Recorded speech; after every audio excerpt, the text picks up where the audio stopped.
ও বন্ধুরে, বাঁচিলেও চাই তোমাকে, মরিলেও চাই, এ ধরনের কথা বা ফিলিংস নিজের বিপরীত দিকের মানুষের থেকে পাওয়া পরম সৌভাগ্যের, যেটা নিজেকেই অর্জন করে নিতে হয় নিজের ভালোবাসার যত্ন এবং কেয়ারিং দ্বারা। কিন্তু বর্তমানে ছেলে মেয়ের পক্ষে সেটা বড়ই কঠিন, কারণ তারা নিজের মানুষের থেকে পর নরনারীর প্রতি বেশি আসক্ত।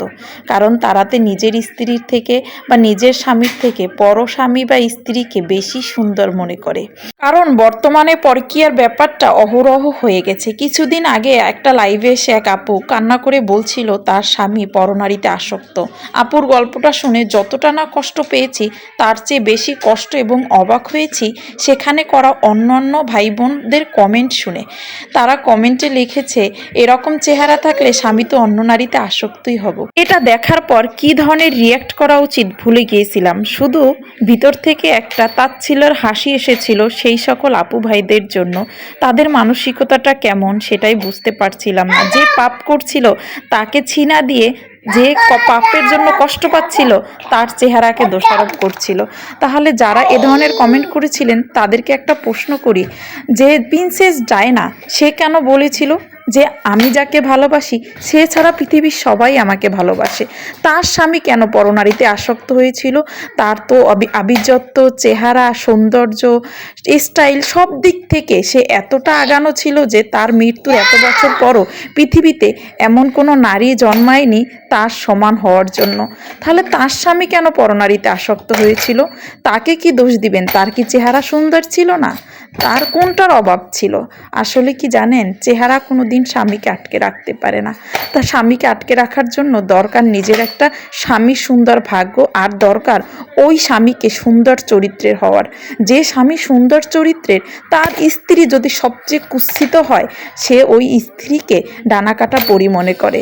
আর যার চরিত্র ঠিক নেই, তার ঘরে যদি ডানাকাটা পরীও থাকে, তারপরও তার নজরে বাহিরে থাকে, ঠিক ঈদ বিড়ালের মতো, যার স্বভাবই হচ্ছে এবারই ওবারই মুখ দিয়ে বেড়ানো। তাই বলবো, ওই আবুকে যারা এই কথাগুলো বলছেন তারা একটু ভেবে দেখবেন তো, আপু কি বিয়ের সময় ঠিক এরকম ছিল? তার চেহারা কি বিয়ের সময় এমন কুৎসিত ছিল?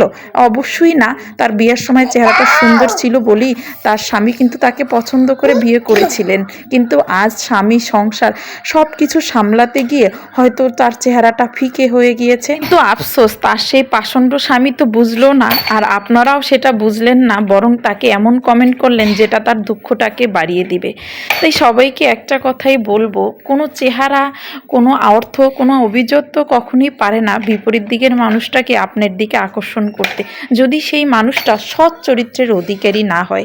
তাই কখনো কোনো জায়গায় যদি এরকম ঘটনা শুনেন, তাহলে সেই ভিকটিমকে কখনোই কোনো রকম দোষারোপ করে কমেন্ট করবেন না। একটা কথা মনে রাখবেন, আপনার স্ত্রী আজকে দেখতে কুৎসিত হয়ে গেছে বলে আপনি তাকে ছেড়ে দিতে চাচ্ছেন, কিন্তু যখন বিয়ে করেছিলেন সে কিন্তু অনেক সুন্দরী ছিল। আপনার সংসার, সন্তান, আপনার বাবা মা এগুলো দেখাশোনা করতে গিয়ে সে হয়তো আজকে তার চেহারা, সৌন্দর্য, লাবণ্য হারিয়ে ফেলেছে। কিন্তু ভেবে দেখেছেন সে আপনাকে কতটা ভালোবেসে নিজের চেহারার এই লাবণ্যটাকে হারিয়ে ফেলেছে? তাই অন্য নারীর চেহারার লাবণ্য না খুঁজে নিজের স্ত্রীর মনের লাবণ্যটাকে খুঁজে দেখুন। সে তার নিজের সবটা উজাড় করে দিয়ে আপনাকে, আপনার সন্তান, আপনার পরিবারকে ভালোবেসেছে। যারা এই রকম চিন্তাভাবনা করতে পারবেন তারা কখনোই পরনারীতে আসক্ত হতে পারে না। কিন্তু যাদের চিন্তাভাবনা সবসময় চাকচিক্যের পরে, তারাই হচ্ছে পরনারীতে আসক্ত হয়।